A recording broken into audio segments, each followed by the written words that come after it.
गांधी जी को वो आए और संबोधन करें। Rahul Gandhi, Rahul Gandhi, Congress party, Congress party. धन्यवाद।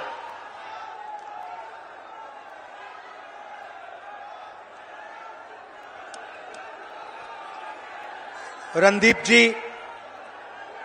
कमलनाथ जी,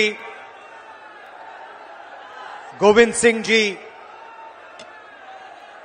दिग्विजय सिंह जी, कमलेश्वर पटेल जी, ओमकार मार्कम जी, अजय सिंह राहुल जी, अरुण यादव जी, स्टेज पे कांग्रेस पार्टी के सब वरिष्ठ नेता, हमारे प्यारे कार्यकर्ता, भाइयों और बहनों, प्रेस के हमारे मित्रों, आप सबका यहां बहुत बहुत स्वागत। गर्मी में आप आए, दूर दूर से आए, इसके लिए मैं आपका दिल से धन्यवाद करता हूं।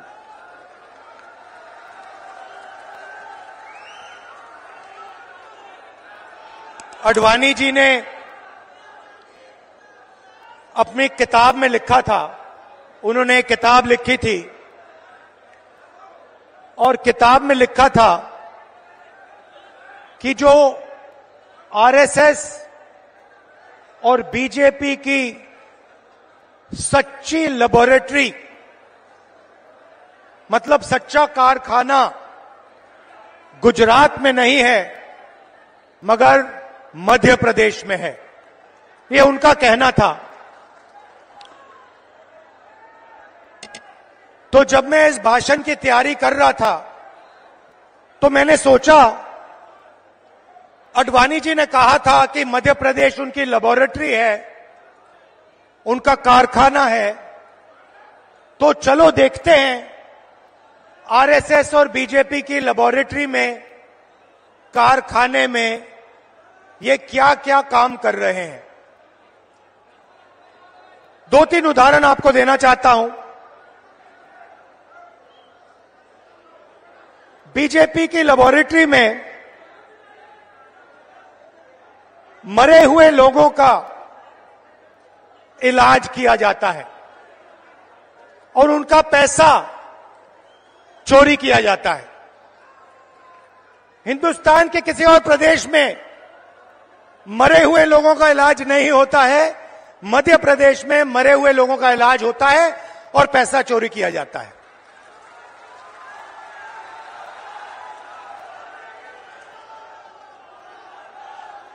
मध्य प्रदेश में और किसी प्रदेश में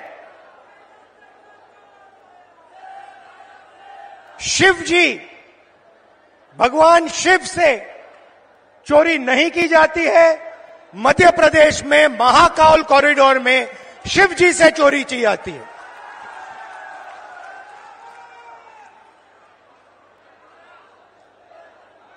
बच्चों के जो स्कूल यूनिफॉर्म होती है, उनका मिड डे मील का भोजन का पैसा होता है, वो बीजेपी लेबोरेटरी में उनसे चोरी की जाती है। मध्य प्रदेश के भविष्य से, छोटे छोटे बच्चों से चोरी की जाती है। व्यापम में 1 करोड़ युवाओं के भविष्य को बर्बाद किया जाता है, 40 लोगों की हत्या हो जाती है, एमबीबीएस की सीट बिक जाती है और पटवारी बनने के लिए 15 लाख रुपए की रिश्वत देनी पड़ती है। मगर ये लोग वहां नहीं रुकते। बीजेपी की लेबोरेटरी में 18 साल में 18,000 किसानों ने आत्महत्या की है।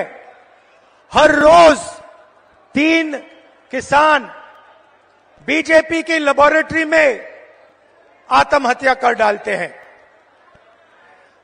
मंदसौर में बीजेपी की लेबोरेटरी में को गोली मारी जाती है, पे 18% और पेस्टिसाइड पे 12% जीएसटी लग जाती है। ठहरिए, बीजेपी की लेबोरेटरी में हर रोज महिलाओं का बलात्कार होता है। 12 साल की में रेप होता है।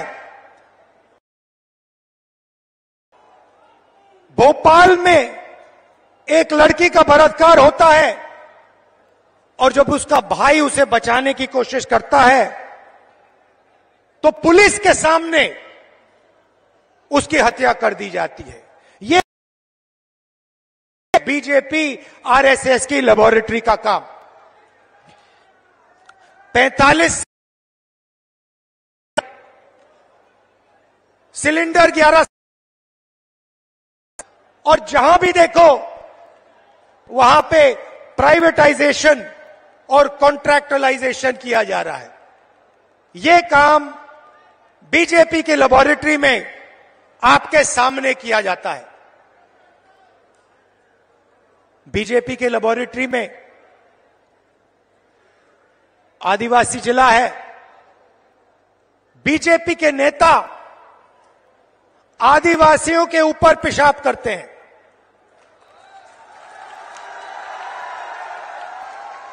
यह मतलब था आडवाणी जी का जब उन्होंने कहा मध्य प्रदेश में आरएसएस और बीजेपी की लेबोरेटरी बनेगी, को करके दिखाया है। आदिवासियों के बीच आया हूं तो आपके बारे में थोड़ा कहना चाहता हूं। देखिए, शब्द बहुत जरूरी होते हैं। जब कमलनाथ जी भाषण देते हैं, हमारे नेता भाषण देते हैं, भाषण देते थे, मैं भाषण देता हूं, ऐसी शब्द का प्रयोग करते हैं। आपने हमारे मुंह से कभी वनवासी शब्द सुना है? आदिवासी शब्द बीच में फर्क क्या है? आदिवासी शब्द का मतलब हिंदुस्तान के वासी जो यहां पहले आए थे। आदिवासी शब्द का मतलब जब पहले हिंदुस्तान आया,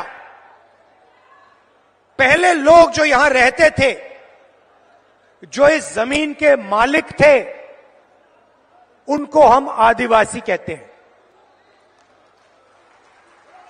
मतलब यह कोई खोखला शब्द नहीं है। इसका मतलब हिंदुस्तान की जमीन, जल, जंगल पर आपका सबसे पहला हक बनता है। यह है इसका मतलब।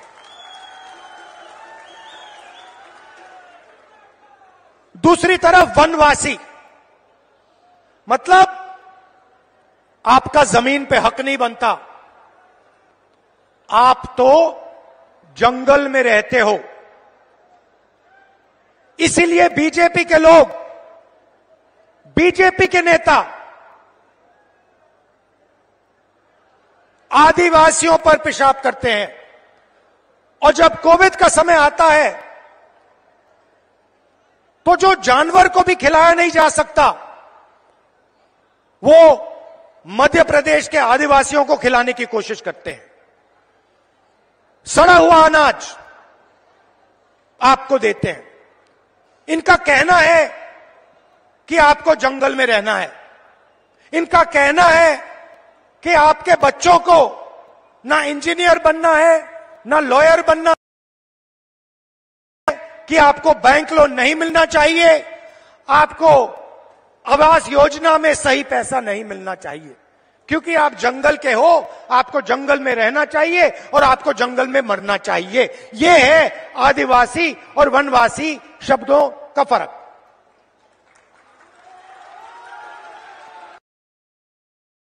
साफ है।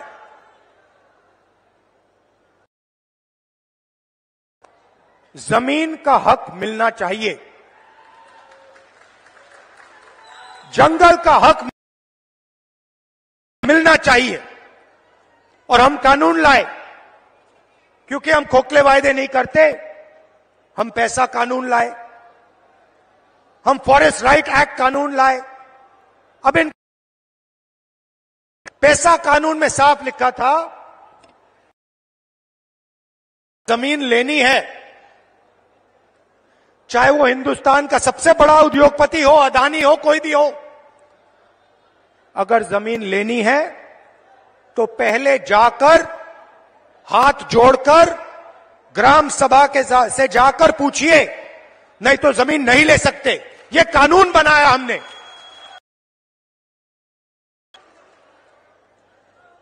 बीजेपी कहते नहीं, आप वनवासी हो, आपका जमीन पे कोई हक नहीं बनता, ग्राम सभा से कुछ पूछने की जरूरत नहीं, फॉरेस्ट डिपार्टमेंट जो करेगा वो करेगा, आदिवासियों का इसमें कोई हक नहीं बनता। और पैसा कानून को, एक्ट को उन्होंने रद्द कर दिया। 4.5 लाख पट्टे, जमीन के पट्टे जो आपके हैं, जो आपको मिलने चाहिए, उन पट्टों को बीजेपी की सरकार ने रिजेक्ट कर दिया, रद्द कर दिया। क्योंकि वो कहते हैं भैया आप आदिवासी नहीं हो, आप वनवासी हो, जमीन का तो आपका हक बनता ही नहीं है। सरकार ने 3.5 लाख पट्टे आपके हवाले कर दिए थे।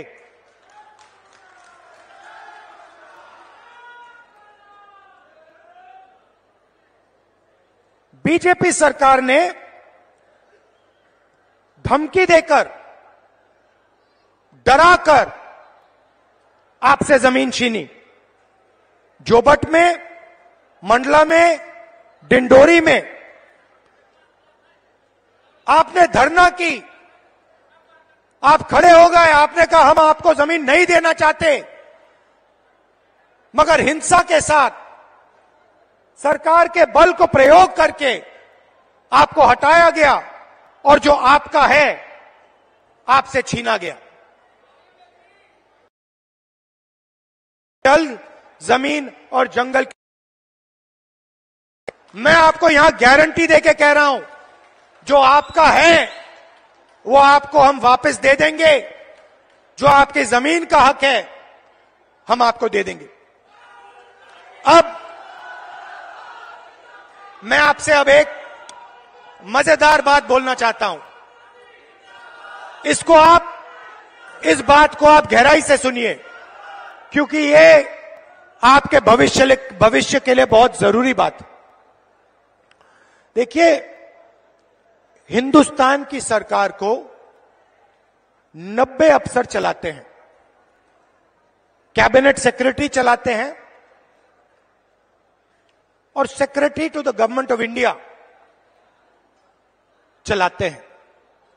हिंदुस्तान सरकार का कोई भी निर्णय हो, छोटे से छोटा निर्णय, बड़े से बड़ा निर्णय, मनरेगा कैसे बनेगा, आदिवासी बिल कैसे बनेगा, डिफेंस का पैसा कैसे खर्च किया जाएगा,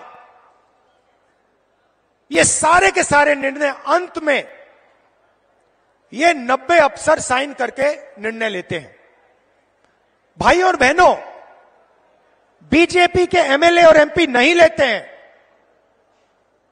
बजट का कैसे प्रयोग किया जाएगा, हिंदुस्तान में जो जीएसटी का पैसा लिया जा रहा है, गरीबों से छीना जा रहा है, वो पैसा कैसे इस्तेमाल होगा, ये 90 अफसर निर्णय लेते हैं। अब मैंने पार्लियामेंट में भाषण में कहा कि 90 अफसरों में से 3 अफसर ओबीसी वर्ग के हैं। और मैंने कहा कि भैया ये जो पूरा बजट है, इसमें से सिर्फ 5% बजट ओबीसी अफसर डिसाइड करते हैं। अगर हिंदुस्तान की सरकार 100 रुपए खर्च करती है, तो ओबीसी वर्ग के अफसर ₹5 का निर्णय लेते हैं। अब मैं आपसे सवाल पूछता हूं, मजेदार सवाल। अगर हिंदुस्तान की सरकार ₹100 खर्च करती है और ओबीसी के अफसर ₹5 का निर्णय लेते हैं, तो आदिवासी अफसर आज कितने रुपए का निर्णय लेते हैं, यह बता दो मुझे। भाई और बहनों, ये हिंदुस्तान, हमारे देश को चलाते हैं। आप मुझे बताइए, अगर हिंदुस्तान की सरकार ₹100 खर्च करती है तो आदिवासी अफसर कितने रुपए का निर्णय लेते हैं? जब मैं आपको बताऊंगा, जवाब दूंगा, आप हिल जाओगे। शर्म की बात है। भाई और बहनों, ₹100 में से आदिवासी अफसर ₹5 का निर्णय नहीं लेते। भाई और बहनों,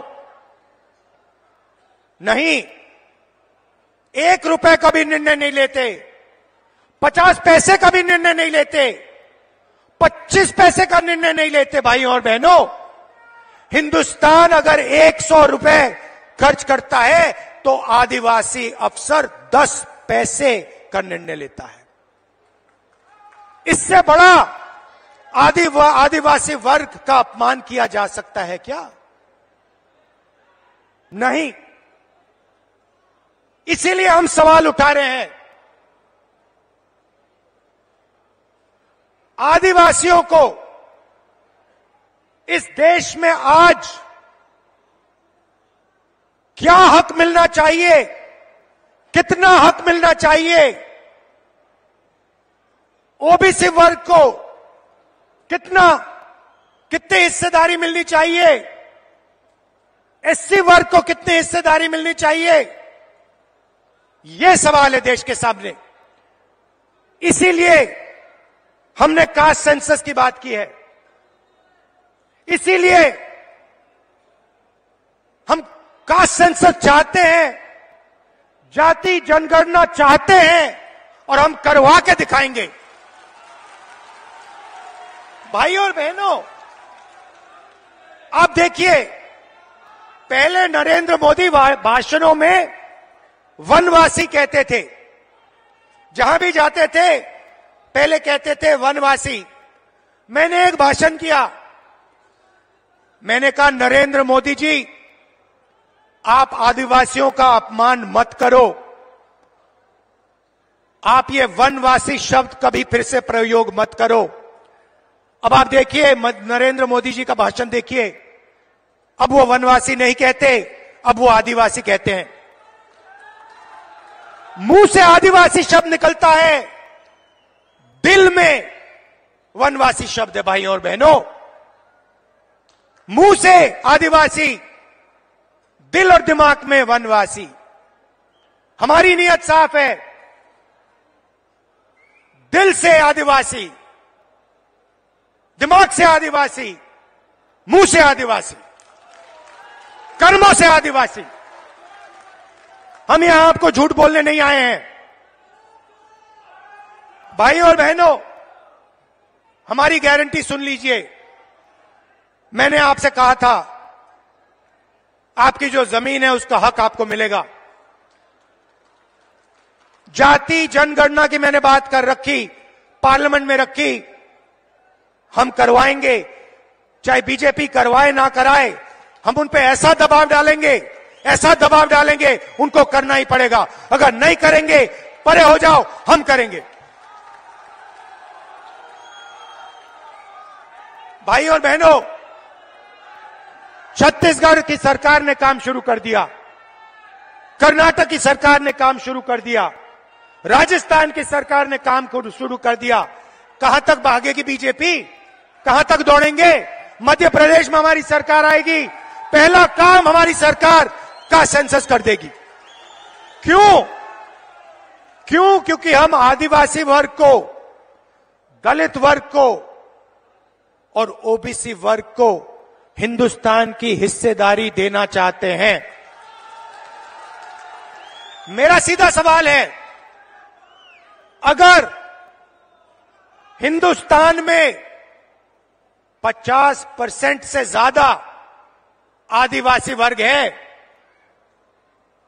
तो दिल्ली में 90 अफसरों से सिर्फ 3 ओबीसी वर्ग के क्यों हैं? अगर आदिवासी वर्ग 10-15% है, तो 100 रुपए में से सिर्फ 10 पैसे का निर्णय आदिवासी वर्ग क्यों ले रहा है? यह शर्म की बात है। इसको हम बदलने जा रहे हैं और पहला कदम का सेंसस जाति जनगणना है। पहला कदम। मैंने कमलनाथ जी से कहा, कुछ दिन पहले मैंने कमलनाथ जी से कहा, कमलनाथ जी आपकी एज क्या है? आयु क्या है आपकी? हाँ, 72 साल की एज है। आप देखिए, कांग्रेस के नेता हैं, कभी जीप पे चढ़ जाएंगे, कभी भारत जोड़ो यात्रा पे निकल जाएंगे। कुछ दिन पहले भीड़ के बीच में घुस गए, थोड़ी सी चोट लग गई, घुटने में चोट लग गई। मैंने पहला सवाल इनसे पूछा, कमलनाथ जी आपने एक्सरे करवाया, एमआरआई आपने करवाया? कहते हां मैंने करवाया। क्या हुआ? नहीं, हड्डी नहीं टूटी थी, लिगामेंट में थोड़ी चोट लगी। वही बात मैं कह रहा हूं, कास्ट सेंसस, जाति जनगणना एक्सरे है। आदिवासी वर्ग को चोट लग रही है, ओबीसी वर्ग को चोट लग रही है, दलित वर्ग को चोट लग रही है। चलो पता लगा लेते हैं, एक्सरे कर लेते हैं, दूध का दूध पानी का पानी हो जाएगा, साफ हो जाएगा पूरा। अब मैं नरेंद्र मोदी को चैलेंज दिया, मोदी जी आप प्रधानमंत्री हो, देश का एक्सरे करा दो।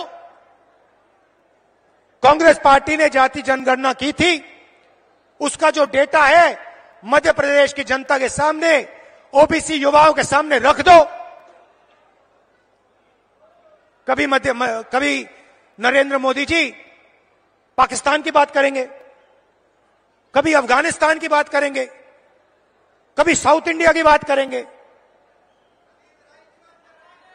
क्या मतलब? इधर ध्यान करवाएंगे, उधर दिखवाएंगे, ऊपर दिखवाएंगे, नीचे दिखवाएंगे।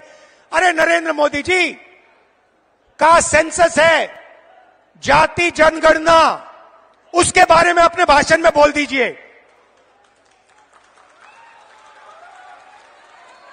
अब मध्य प्रदेश का हर ओबीसी युवा, भाई और बहनों, मैं आपकी बात कर रहा हूं, आपके भविष्य की बात कर रहा हूं। आप बेरोजगार क्यों हो? समझो, बेरोजगार हो क्योंकि आपके लोग हिंदुस्तान की सरकार को नहीं चला रहे, बजट के निर्णय नहीं ले रहे।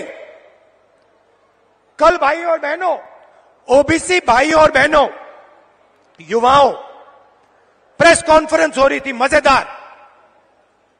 मुझसे सवाल पूछ रहे हैं मोदी जी के बारे में, इजराइल के बारे में, अलग अलग सवाल। मैंने एक सवाल रख दिया सामने।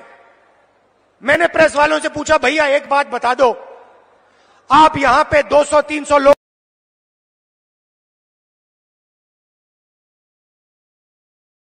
ना एक दलित था, ना एक आदिवासी था। यह सवाल है हिंदुस्तान के सामने। सवाल का जवाब हम निकालना चाह रहे हैं। ओबीसी युवा हैं कितने, उनकी भागीदारी कितनी होनी चाहिए, यह हम जानना चाह रहे हैं। नरेंद्र मोदी छुपाना चाह रहे हैं सच्चाई, बताना नहीं चाह रहे हैं। इसीलिए वो कभी पाकिस्तान की बात करेंगे, कभी वो साउथ इंडिया की बात करेंगे, कभी वो चुनाव की बात करेंगे, जाति जनगणना की बात नहीं कर सकते। रिमोट कंट्रोल कहीं और है, अदानी के पास रिमोट कंट्रोल। तो कांग्रेस ने क्या वायदे किए? झूठे वायदे नहीं, मोदी जी वायदे नहीं, 15 लाख रुपए वायदे नहीं।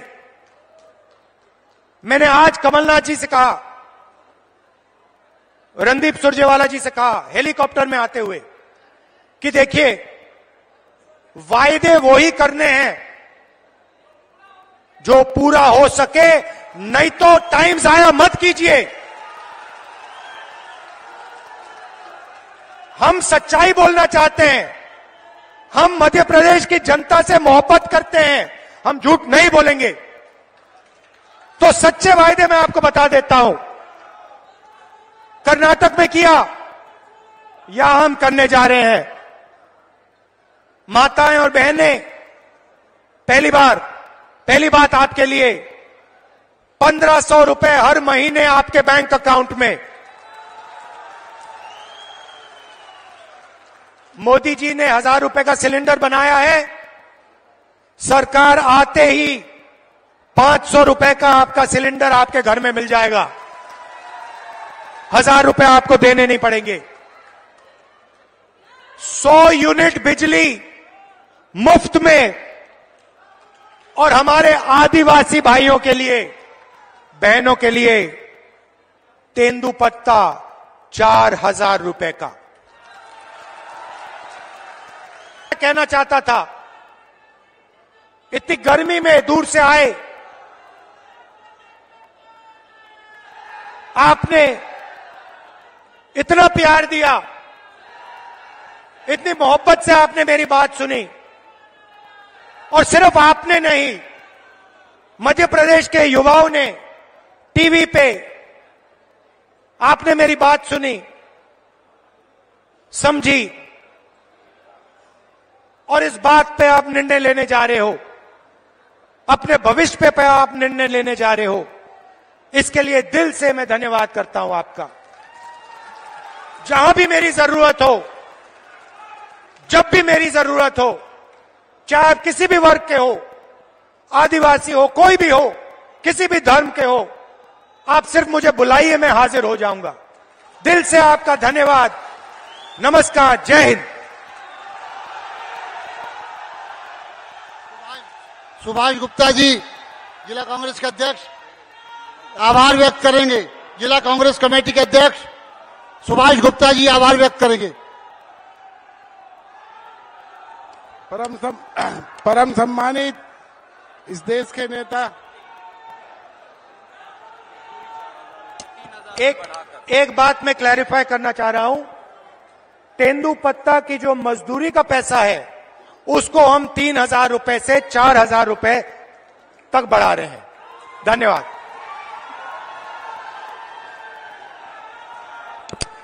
माननीय राहुल जी का, कमलनाथ साहब जी का, सभी लोगों का, मंचासीन और जनता का बहुत बहुत आभार, बहुत बहुत आभार।